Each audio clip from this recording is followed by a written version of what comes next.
Hey there everyone, AJ back again for the Mighty Glue Stick channel. I make videos about Dungeons & Dragons lore full-time and have a collection of hundreds of monster ecology and strategy videos on my channel, including an A to Z list of every monster in the core monster manual. If you like what I do, please consider subscribing as I upload at least twice a week. Another hotly requested topic today is the trade in the lower planes between night hags and both sides of the eternal blood war, the Batizu of the Nine Hells and the tanar'ri of the Abyss, otherwise known as the devils and the demons. The first thing to understand is how evil souls arrive in the lower planes. Let's take Jimmy the Knife, a total scumbag, a cutthroat pirate from the islands along the Sword Coast on the world of Toril. He just got his throat bitten and torn out and his body eaten by a squad of Sahuagin. So he's very dead and his soul has departed his body, slipped through into the ethereal border and then into the deep ethereal where time slows down to 1/10 of its usual speed. And he has travelled for some sort of a flow that draws him to the very heart of the ethereal plane. Here, it seems almost like a shadow plane, the fugue plane. But the soul of Jimmy soon learns that this is a place of judgment, and almost as soon as he arrived, he was suddenly plunging down, like he was being pushed down the toilet pipes of the universe. You see, Jimmy is neutral evil, and there were three possible destinations for his soul, which were Tartarus, also called Carceri or the prison plane. This is on the fine line between chaotic evil and neutral evil. So if Jimmy was shifting more towards chaotic evil in day-to-day life, that's where he would have gone. There is also Gehenna, which exists in the edge between neutral evil and lawful evil. And finally, the Grey Waste, also called Hades, which is purely neutral evil. And Jimmy's soul experiences a horrific sensation of being crapped out of the ethereal plane and physically incarnated into the loathsome form of a maggot, being squeezed out of into a puddle of disgusting muck, mucky, horrible filth, ass first, and then floating and wriggling to the surface in a squirming swarm of other maggoty creatures, the larvae as they are known. They've got like the facial features and a flicker of the memory of the person they once were, but with the rest of their body being like 2 or 3 feet long, medium-sized, greasy, and intestine-coloured flatworm-ish sort of creatures. The ones that Jimmy spawned with are pure neutral evil. They are completely self-serving. They will bite and throttle each other in a desperate attempt to fight for survival of the ruthless. They do not have a shred of remorse, loyalty, or empathy for other souls trapped in the same gruesome fate. Jimmy, what he struggles to remember of his former self, is fucked. All around him, as far as his feeble eyes can see, is filth, old corpses, bone, crawling maggots, writhing and gnashing soul larvae, bloated flies, grey and oppressive ridges, hillsides, looming bone towers, and the stalking form of daemons, the undead, and night hags on a hunt for particularly strong larvae that they can collect and sell. Jimmy the larva probably doesn't even realise that he is being collected, not until there is a sharp crack on the back of what passes for his head. Then he is hooked with some sort of barbed staff and pulled out of the muck pool and the other hissing and gnashing larvae. Hoisted up on the end of the pole, he briefly looks out at the wider landscape for a moment before being plunged into the darkness of a sack, smacked with the staff a few more times to incapacitate him with a deep pain for a little while as he is carted off back to the hunter's lair. Night hags frequently go around looking for larvae to collect, and they also send out their servants as well, which can even include captured modrons from the Modron March, imps, lemures, dretches, that sort of thing. And they learn that a trait of the plane of Hades is to manifest larvae next to other larvae. They keep them in groups, or the plane seems to just manifest them where there's concentrations of them. Night hags will often keep all of the larvae together as their numbers slowly multiply over time thanks to this effect. Jimmy can't talk. He can still remember what words mean, so a creature with non-verbal means such as telepathy can speak with the larvae, but really nobody bothers to talk to larvae. They are complete scumbags. Though often a night hag or a Yugoloth will tune into the larvae just to listen to them scream as they are doing what happens to a large number of larvae, which is getting killed horribly. Well, there is a whole pain and destruction of the body, losing a bit more of their mind, and the whole process of being pooped into the slime and muck of Hades again and again, savagely attacking and being attacked by other larvae until they eventually get collected again and quite possibly killed again. When night hags collect them, they assess the relative strength and value of the soul within the larva, though those that are weak and useless will barely fetch a decent price, so they use them as physical components in an array of different products, or they will try to fob them off into idiots who don't know how to tell if a soul is useful or not. The most common turkeys for this sort of trade are the desperate undead, most often lichens who are after souls, any souls, to feed into their phylactery to sustain their failing physical form. More experienced undead and some living spellcasters travel or send emissaries and middlemen to collect souls for their necromancy or other vile proclivities. They can literally be traded during deals with infernal beings, though typically fiends will want a large number of these for even the smallest service, as they're much more interested in taking the soul of a mortal they have crafted into just the right sort of evil. I'll get back to the other uses for the larvae in just a minute. I need to explain why internal beings are after specific souls and what the value of them is. Soul larvae serve as the base stock from which all infernal beings are generated. They are the foundation of the population of the lower planes, the raw material, if you will. Now, the reason why devils come to Hades to acquire larvae is that the soul larvae that spawn in the 9 hells of Bator are the souls of the lawful evil. They are actually too rigid and difficult to control well.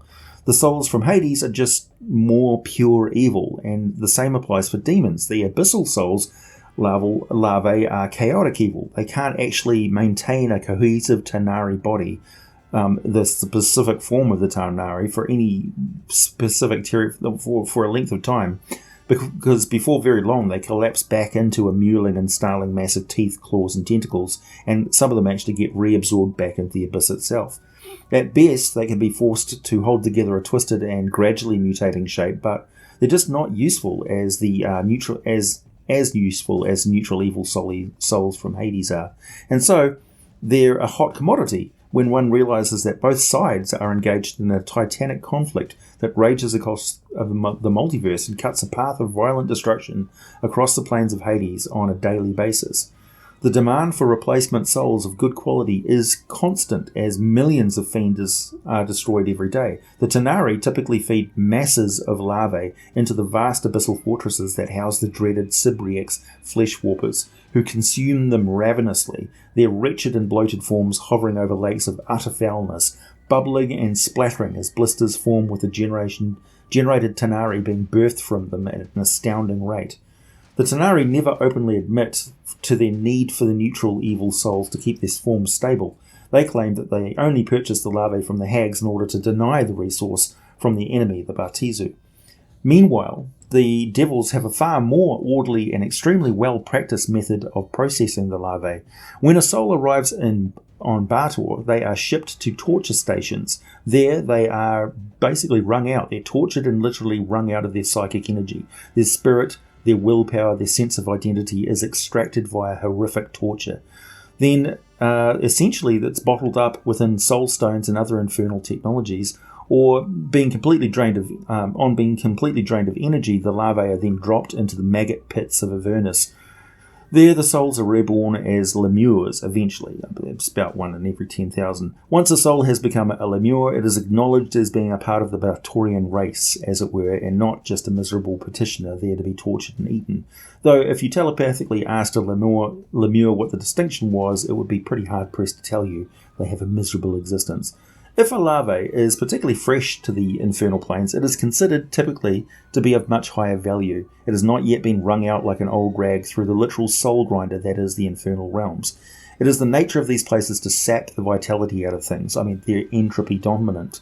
Hades is so pervasively grim and evil that if a mortal stays there for too long, eventually they will become a larvae themselves, if they have not been rescued from the place. By the time that fate is getting close, they will have become so apathetic and devoid of hope, they will not be able to free themselves. Hags can sense a fresh soul. They are experts at judging the evil in the heart of other beings. They recognize evil when they see it because they are totally evil. They can also step into the ethereal plane and travel way back to the prime-material world, where the ethereal plane touches the insides of the crystal spheres and the vital little mortal worlds within them. Hags can seek out evil beings and sneak up on them while they sleep. They then inflict nightmares and terrors so brutal it actually scares a mortal being to death. At which point they whip back into the ethereal plane, snatch the soul of the victim just as it crosses over, and race back to Hades as fast as they can, forcing the soul through into the form of a wretched larvae, certain to fetch the best price as it's so fresh. In fact, the pitiful pleading and mental shrieks of the newly damned soul is like their most delicious plaything. But the process of travel, attack, capture, and smuggling it back to Hades through the ethereal plane, which is full of souls of their own, including some celestials that safeguard the passage of the dead. It's a very time-consuming and risky venture that most hags reason is barely worth the effort for the amount of the higher price that they can get for those souls. They are not the strongest of evil beings, the hags. They maintain their control over Hades and the soul trade because they continually play off one side against the other, and the massive wealth that flows into their coffers from the soul trade in turn lines the pockets of their greatest creations, the Yugoloth race, the mercenaries of the lower planes, who form the bulk of the permanent residents of Hades and who are not servants and petitioners of the various evil gods also found on the plane, or the fiends who are there to engage in the blood war. So the useless and wrung-out larvae of Hades are used by the hags to make various products.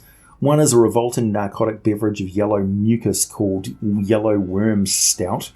They also make an aromatic larval perfume they simply call evil that fiends of the female persuasion purchase. Those who are really low on funds can barter for a bowl of revolting, barely non-toxic larval stew they simply call gruel. But if you're mortal, do not eat that stuff. It would rapidly multiply the sapping effect of the plane and slide you way down the poop chute into larval rebirth. Most hags operate as lone traders. They tend not to play very well together, and long-lasting groups of night hags, a group is called a covey, are rare. One of the oldest coveys runs a huge trade centre called the Emporium, located right along the edge of the river Styx. The Marinoloth skiffs constantly ferry all manner of beings and merchandise to and from this city of trade. This is a centre of infernal commerce across the lower planes, with the very best larvae being traded here, eventually fated to become the Balors and the pit fiends of the future. Amazingly, you can even visit a coffee house the size of a large village called the Blood Grind, where you can buy a pot of actual coffee and make a deal with a fiend who is also on the premises to do business. The police force is, understandably, extremely brutal. An infraction is judged solely on how much the perpetrator has or potentially could have disrupted trade. If the answer was, a little bit, then the sentence is instant execution. From there on up, the punishments are worse than death. Infernal beings, demons, devils, daemons, undead, minor powers, powerful arcanists and necromancers, evil elementals and the riffraff of the multiverse rub shoulders in this massive complex, sprawling and hideous.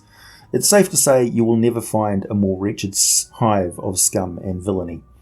Souls are not the only things on offer though, with the cast-off, salvaged, pilfered and surplus weapons, armaments, armours and vehicles of the Blood War, military intelligence, news from across the plains and beyond, deadly relics and lost artifacts outlawed in 1,000 worlds, unearthly delights and torments, secrets, maps, assassination services, slaves, investigators, bounty hunters, antiquities dealers, and the most accomplished smugglers in the multiverse. You can find damn near anything in the Emporium, except salvation.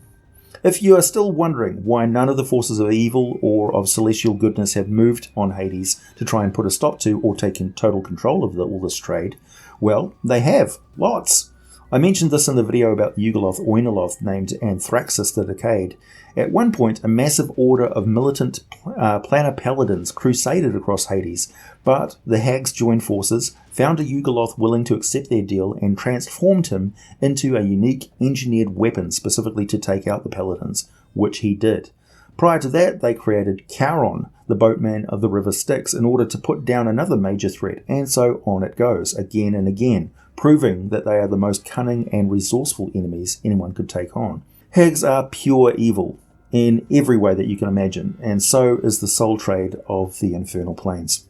Please hit the like button if you made it this far. Subscribe if you like what I do. Check out my Patreon for some exclusive content and all the full scripts for these videos. Buy some merchandise, wear your geek with pride, and as always, thanks for listening, and I'll be back with more for you very soon.